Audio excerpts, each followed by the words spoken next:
Há mais de 100 anos que quem quer casa vai ao crédito. Crédito Predial Português.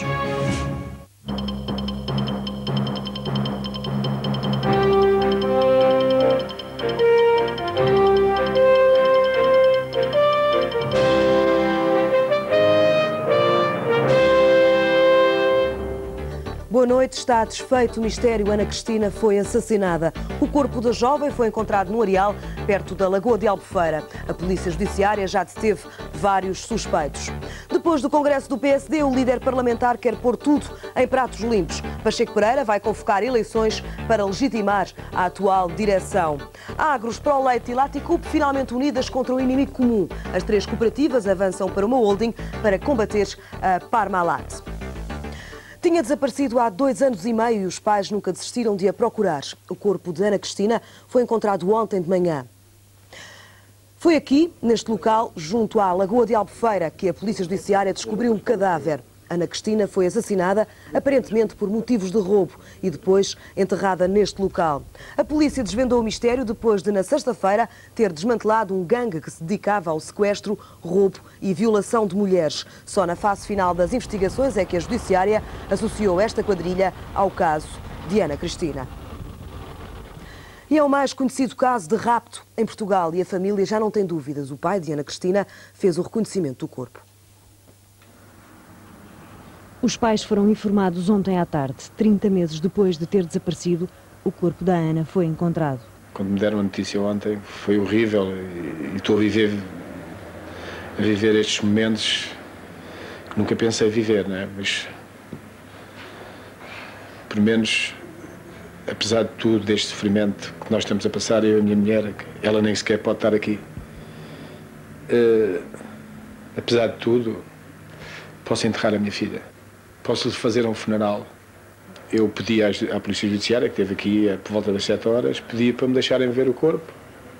Eles aconselharam-me a não ver, porque de corpo não tinha nada. Como deve calcular, a minha filha teve, desde o dia que desapareceu até ontem, esteve enterrada embaixo da terra. Como é que fazem uma coisa destas? E, portanto, está a ver como é que ela ficou, não? Mas vi o essencial para ver que, de facto, era a minha filha. E, portanto, a boca da minha filha tinha uma prótese com o dente do lado esquerdo. Estava lá e tinha o dente com uma rachazinha, estava lá.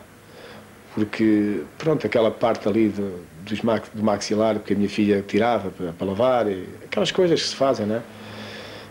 E o cabelo da minha filha, a cor do cabelo, estava lá também.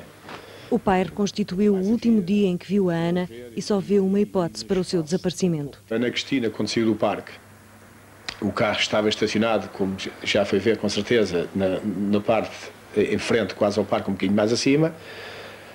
Meteu-se dentro do carro, possivelmente devia de ser assim, e nos semáforos, que só há uns na costa, portanto, quem vem da Trafaria para a Costa da Caparica, que a Ana Cristina ia ter com o Paulo Peters, o namorado, todos os dias. De maneira que ela nos semáforos devia de estar vermelho, devia trazer a porta destrancada, pronto, com o tranca para cima. Devia de ser nessa altura que eles se abordaram dela rapidamente, porque essas coisas eles fazem muito rapidamente. À luz do dia. À luz do dia, em pleno dia, ainda não eram 2 horas. Fosse como fosse, a Ana desapareceu e os pais correram tudo à sua procura. Anos de angústia. Agora, os pais pedem que se faça justiça. Se faz isso, tem que haver alguém que isto chegue aos órgãos máximos, isto tem que ser resolvido. Tem que ser. Amanhã a Polícia Judiciária vai explicar como desvendou este caso. Assim que sabe que os suspeitos foram detidos na sexta-feira e ontem conduziram a polícia ao local onde o corpo de Ana Cristina foi enterrado. O gangue atacava mulheres, quase sempre jovens, nos sinais vermelhos e à porta dos supermercados. As vítimas eram obrigadas a entrar nos próprios carros e a revelar o código dos cartões multibancos. Há casos de pedidos de resgate. Pelo menos 9 mulheres foram assaltadas nos últimos meses. O Presidente da República foi hoje até Vila Nova de Foscoa ver as gravuras da polémica. A reportagem fica para a segunda parte. Até já.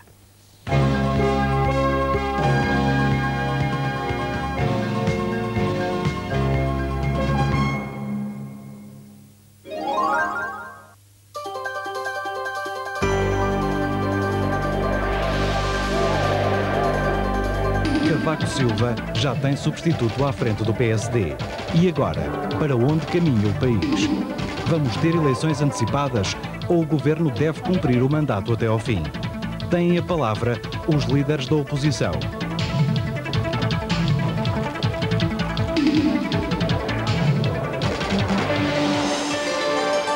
Um debate, amanhã em direto no Jornal da Noite.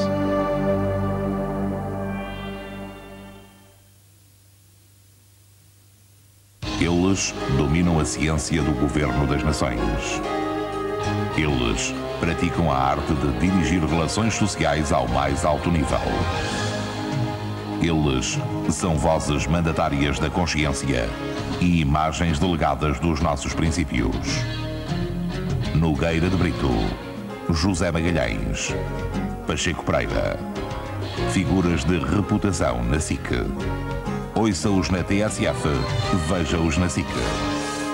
Hoje, à noite, em Flashback.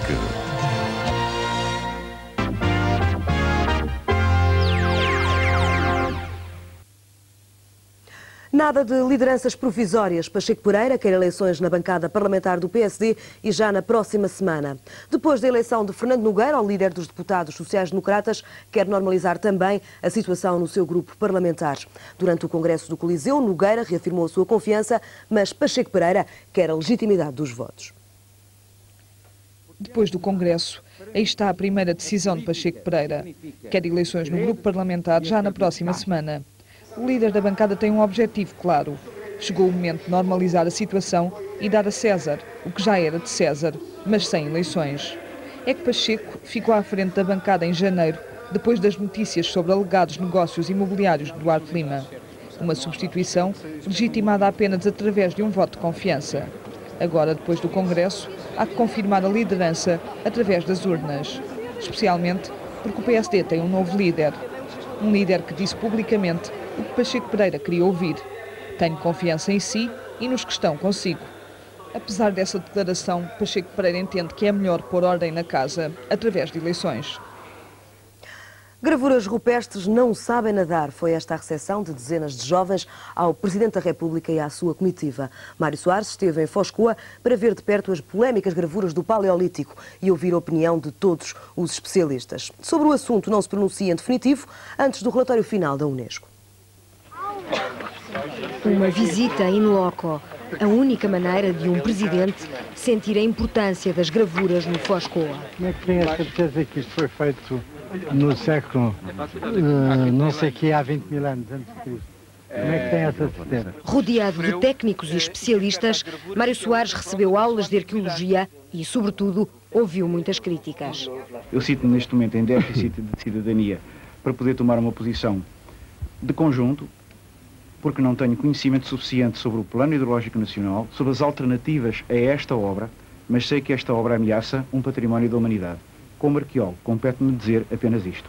Esta obra ameaça um património que nós, sob pena de sermos considerados por todo o mundo, desculpem-me o termo forte, autênticos selvagens, não podemos deixar inundar.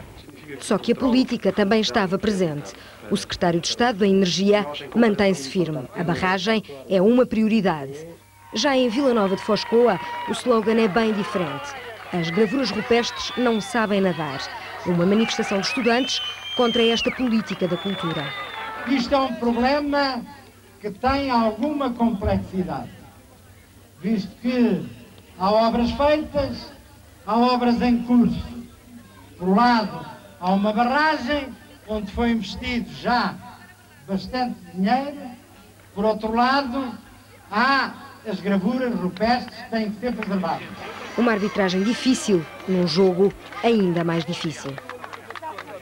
E em matéria de gravuras rupestres, Mário Soares reconhece que é um leigo, mas bastou uma visita à Foscoa para que o Presidente da República se apercebesse do enorme valor do achado arqueológico. No final da visita, Mário Soares reconheceu em entrevista à SIC que o país está perante um problema muito complicado. É de facto impressionante. São gravuras, algumas delas impressionantes. Outras são menos. Claro, apaixonam os arqueólogos, mas para um leigo como eu, são mais difíceis de entender e de perceber. Mas o que eu hoje não tenho dúvidas, por aquilo que me disseram os técnicos da Unesco que cá vieram e os professores espanhóis que aí estão e todos os professores e arqueólogos que se reuniram hoje aqui, de todo o país, o que eu não tenho dúvidas é que estamos perante um achado arqueológico de uma importância extraordinária que tem que ser preservado, ou que deve ser preservado e que nos cumpre saber preservar. A opinião da comunidade científica, nomeadamente dos arqueólogos, alguns estrangeiros, como ouvimos aqui, é radical, ou seja, é muito clara, não é possível continuar a estudar todo este achado e, ao mesmo tempo, a construção da barragem. Portanto, o que é que acha, Sr. Presidente? Eu acho que eles disseram isso, aquilo que está a dizer é verdade, eles disseram isso, mas há aqui outros interesses que têm que ser também equacionados e que são importantes, que eu aqui pus. Não há dúvida que está aqui enterrado já muito dinheiro, são 26 milhões de contos que estão aqui, nos trabalhos feitos. Há aqui toda uma agressão à paisagem que é talvez irreparável, isso disseram logo os técnicos da Unesco, e eu constato aqui no local. Parece que conheciam, pelo menos há um ano que se conhecem, há um ano e pouco que se conhecem alguns destes achados, não talvez os mais espetaculares, parece que há outros a descobrir e há outros que estão submersos. E isso é grave. Isto já passou para a imprensa internacional e é o nome de Portugal também que está a ficar em causa.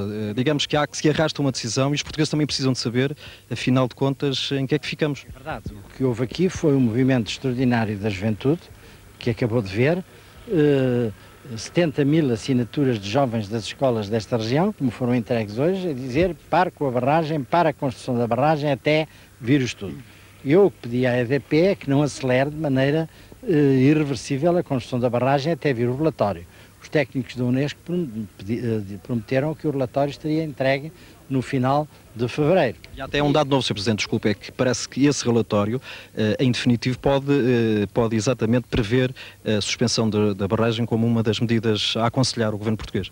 Exato, mas o grande problema, não sei se o relatório vai até esse ponto, porque quem aconselha uma medida dessas depois torna-se responsável financeiramente por isso, porque isso implica custos muito, muito grandes e, portanto, é preciso ser visto. Eu já conversei com o Governo sobre esse aspecto, por 2 vezes. É um problema difícil. Nesta altura, o que as pessoas tendem é a ver se conciliam, mas há certas coisas que são inconciliáveis e eu suponho que esta é uma delas. Estimulante foi a resposta de Jorge Sampaio à ideia de Cavaco Silva concorrer à presidência da República. Uma solução muito aplaudida este fim de semana no Congresso do PSD.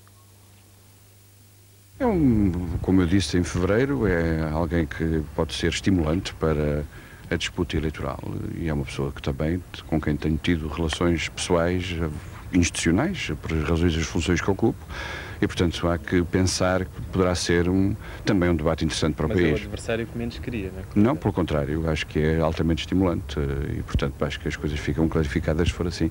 Por que considera que é o mais estimulante?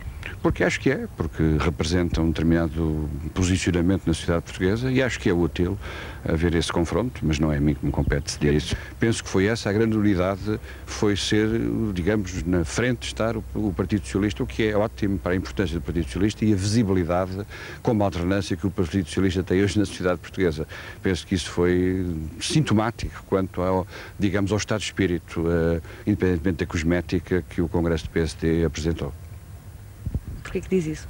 Digo isto porque, para além das divergências que há sempre, não vale a pena escondê-las, um Congresso que acaba com 33 votos de diferença é um Congresso dividido, e em que a cosmética foi ser o adversário único do Partido Socialista. Se o Partido Socialista não tivesse importância, isso não teria com certeza acontecido.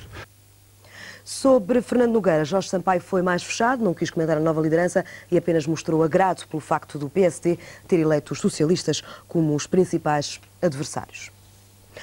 Todas juntas contra a Parmalat foi difícil, mas as maiores produtoras nacionais de leite conseguiram finalmente chegar a acordo para combater a concorrência italiana. Depois de mais de 6 horas de reunião da Assembleia Geral, a Laticup decidiu associar-se à Agros e à ProLeite. Foi o ponto final numa discussão sobre o seu futuro, já que em cima da mesa estava ainda a hipótese de uma ligação com a multinacional italiana. A união da Agros, da ProLeite e da Laticup vai começar pela área comercial, com a criação de uma empresa comum. Será a maior da Península Ibérica, com um volume de negócios de 90 a 95 milhões de contos. Um funeral coletivo de 3.000 pessoas são vítimas da guerra Irão-Iraque que decorreu entre 1980 e 1988. Os corpos foram descobertos recentemente em diversas localidades iranianas. Uma impressionante manifestação de pesares encheu as ruas de Teherão. Os corpos foram transportados por 60 caminhões cobertos de flores. O cortejo fúnebre atravessou a capital iraniana e parou à porta do Parlamento para as cerimónias oficiais, na presença das figuras políticas e religiosas mais importantes do país. 6 anos depois do fim do conflito, o Irão ainda procura 30.000 desaparecidos civis e militares. O filme La Paz, do francês Bertrand Tavernier, foi o grande vencedor do Festival de Berlim. A 45ª edição de um dos mais importantes festivais de cinema do mundo consagrou Paul Newman como o melhor ator e Joséphine Chiao como melhor atriz. O prémio especial do júri foi para o filme favorito, Smoke, de Wayne Wang.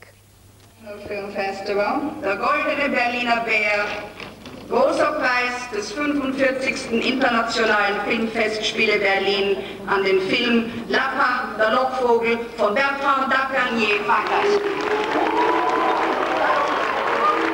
Um coro de aplausos para um vencedor inesperado. Mas o realizador francês não se deixou impressionar. I would like to thank the jury. And as George, I would say to the people who booed, that's the same thing that John Bernard Shaw. Maybe I agree with you, but what can I do? La Paz, ou o Isco, valeu a Tavernier o segundo urso da sua carreira. Só que o primeiro não foi de ouro. This is very moving for me because my first international award was in Berlin for the clockmaker, and I named my company out of that bear. It's called Little Bear, so now it's maybe I have to call Little Golden Bear. Smoke, de Wayne Wang, era o preferido do público e da crítica. O júri deixou-lhe o consolo da prata. Richard Linklater foi consagrado como melhor realizador da 45ª edição. Paul Newman, pelo desempenho em Nobody's Fool, e Joséphine Chiao, pelo papel em Summer Snow, receberam os ursos para as melhores interpretações. A demissão em bloco da direção da Comissão de Mercado de Valores Mobiliários já fez estragos no mercado de capitais. O clima foi de baixa, sobretudo no segmento das ações. No mercado cambial, o escudo fraquejou contra o marco, uma tendência que já se sentiu nas últimas sessões e que já obrigou o Banco de Portugal a intervir várias vezes. As restantes moedas registaram o comportamento contrário, se bem que nenhuma das variações tenha sido significativa. Na Bolsa de Lisboa, a maioria das cotações fecharam abaixo das de sexta-feira. Os investidores estão prudentes, sobretudo depois da demissão em bloco da Comissão de Mercado de Valores Mobiliários. A sessão saldou-se numa queda de 8 pontos no Índice Nacional Contínuo e os valores transacionados abaixo dos valores médios. Os maiores negócios de hoje representaram quase 80% do total das trocas. Em primeiro lugar, surge o BPA, com uma valorização de 19 escudos. Menos sorte tiveram a Marconi e o BTA. A primeira caiu 45 escudos e o segundo 63. No mercado de obrigações, a reação à demissão da CMVM não se sentiu tanto, mas os negócios estiveram muito parados ao longo de toda a sessão. As OTs a 9 anos nem sequer se transacionaram. Havia posições compradoras a menos 11 escudos do que o fecho de sexta-feira, o que faria com que a taxa de rendimento efetivo voltasse a passar dos 11,8%. Carlos Andrade e os seus convidados chegam já a seguir para discutir no Flashback os grandes temas que marcaram a semana. Até amanhã, ao fim da noite.